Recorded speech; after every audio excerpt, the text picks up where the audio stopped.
एक से बढ़कर एक दहशतगर्दी का वाकया, कहाँ जा रहे हैं हालात? देखना यह है कि क्या हमारे पॉलिसी मेकर, हमारे सियासतदान, हमारी गवर्नमेंट, हमारी पॉलिटिकल जमातें, हम क्या तैयारी क्या कर रहे हैं इससे निपटने के लिए। नेशनल एक्शन प्लान पहले बना, अमल हुआ, ऑपरेशन भी हुए, लेकिन कोई भी ऑपरेशन होता है जब तक उसकी पॉलिटिकल ओनरशिप ना हो वो ऑपरेशन कभी कामयाब, उस वक्त ओनरशिप मिली तो ऑपरेशन कामयाब हुआ। अब मेरे ख्याल में फिर पूरी कौम को फौज पाकिस्तान के पीछे खड़े होने की ज़रूरत है और उसमें यही तरीका निकल सकता है कि तमाम पॉलिटिकल फोर्सेस एक टेबल पे बैठें और नेशनल एक्शन प्लान पे अमल करें। तमाम ममालिक के साथ मुज़ाकरात होने चाहिए। अल्टीमेटली ये खित्ते में जब ये दहशतगर्दी, ये जंग रहेगी तो सारे ममालिक के नुकसान है। हमने हर एक मुल्क ने गुर्बत के साथ लड़ना है। अफगानिस्तान हो, पाकिस्तान हो, इंडिया हो, बांग्लादेश हो, गुर्बत सब का मसला है। तो इस दहशतगर्दी को हमें ख़त्म करना पड़ेगा। इस नतीजे पर पहुँच चुके हैं कि हमारी पुरानी पॉलिसी जो अफगानिस्तान के अंदर थी वो भी गलत थी और हम अदम मदाखलत की बुनियाद पर अब नई पॉलिसी बनाएंगे तो फिर मेरे ख्याल में इंडिया के साथ भी अब अदम मदाखलत है। हर जगह पे हम अदम मदाखलत कर रहे हैं तो अच्छी चीज़ है। तो हमें बैठ के आपस में बातचीत करनी चाहिए और कोई ऐसी पॉलिसी बनानी चाहिए जो पूरी कौम की एक आवाज़ बने।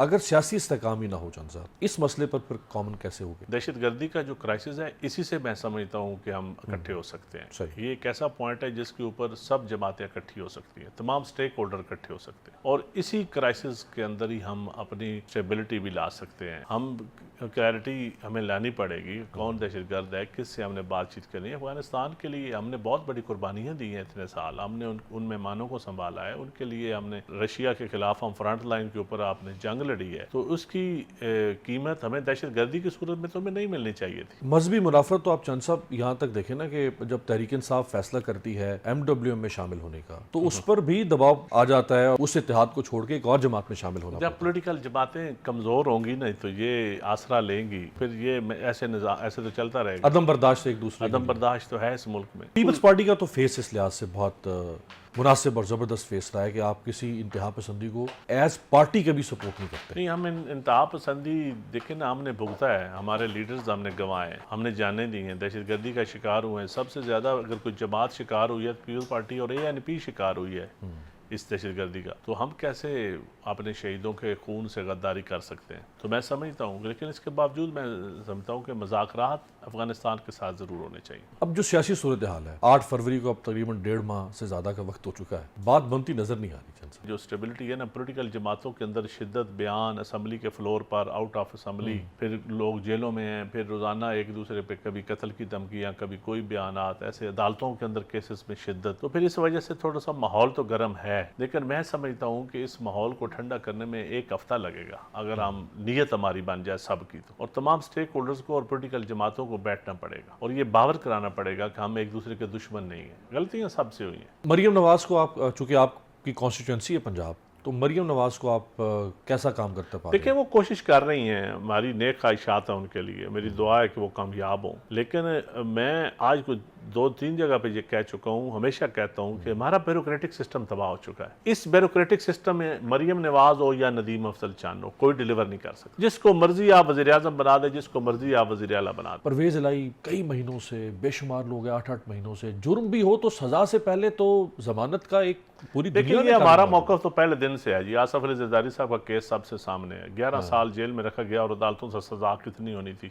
11 तो नहीं हो रही थी, 11.5 साल, 12 साल जेल में रखा गया है। तो अगर मैं आसफ अली ज़रदारी के लिए रोना रोता था और ये बात करता था तो मैं आज परवेज़ इलाही के लिए भी वही इंसाफ मांगूंगा, लेकिन वही अदल मांगूंगा। ये बात सारे सियासतदान नहीं कर रहे ना, ये तो आप या एक आध कोई और करे अगर ना ये बात करे, कर मेरे रहा है, ख्याल में अदल का तकाजे के बगैर बाकी तो नहीं सब कह रहे हैं कि ठीक है, नहीं दबा सर, के अदल रखें, होना तुन के चाहिए, रखें। बिल्कुल अदल होना चाहिए। ये गलत बात है, बिल्कुल गलत बात है। सुप्रीम कोर्ट से 5 लोगों को जमानत हुई 9 मई के केस में, उसमें आपने सुप्रीम सर, कोर्ट की ऑब्जर्वेशन सुनी? 9 मई हो या कोई और हो, फैजाबाद धरना हो या बलूचिस्तान के वकला की शहादत का मामला हो, अदल अगर नहीं होगा, शौकत अजीज सदीकी के केस में भी अगर सजा जजा होती तो आज मामला ठीक हो जाते हैं। जरदारी साहब दूसरी दफ़ा सदर बनने का वाहिद एजाज़ किसी को अगर आप पाकिस्तान में हासिल है उनको है, वो एक उम्र के भी ख़ास हिस्से में अब एल्डर क्लास में आ चुके हैं। क्या किरदार वो अदा कर सकते हैं बतौर सदर और एक पार्टी के सरबराह के, हमेशा के लिए इस मुल्क में एक civilian supremacy, democracy, human rights, constitutionalism क्या हो सकता है? शहीद बीबी ने भी रिकन्सिलिएशन की बात की थी, ट्रुथ एंड रिकन्सिलिएशन कमीशन की भी बात हुई। तमाम स्टेक होल्डर्स को हमें आगे चलना पड़ेगा, हमें पॉलिटिकली इस निज़ाम को एक दफ़ा एमनेस्टी देनी पड़ेगी।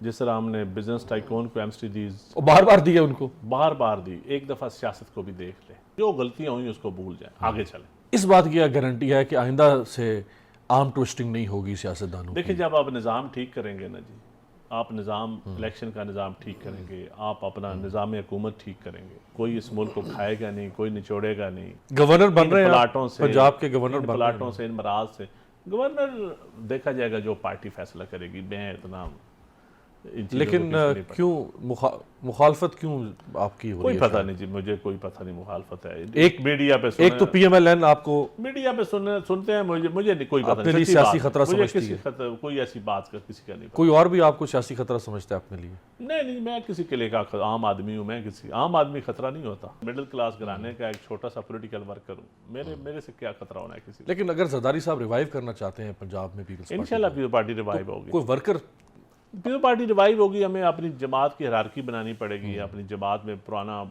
भुट्टोइज़्म नई नस्ल को बताना पड़ेगा कि भुट्टोइज़्म क्या था, रोटी कपड़ा और मकान का बेसिक मंशूर का मकसद क्या था।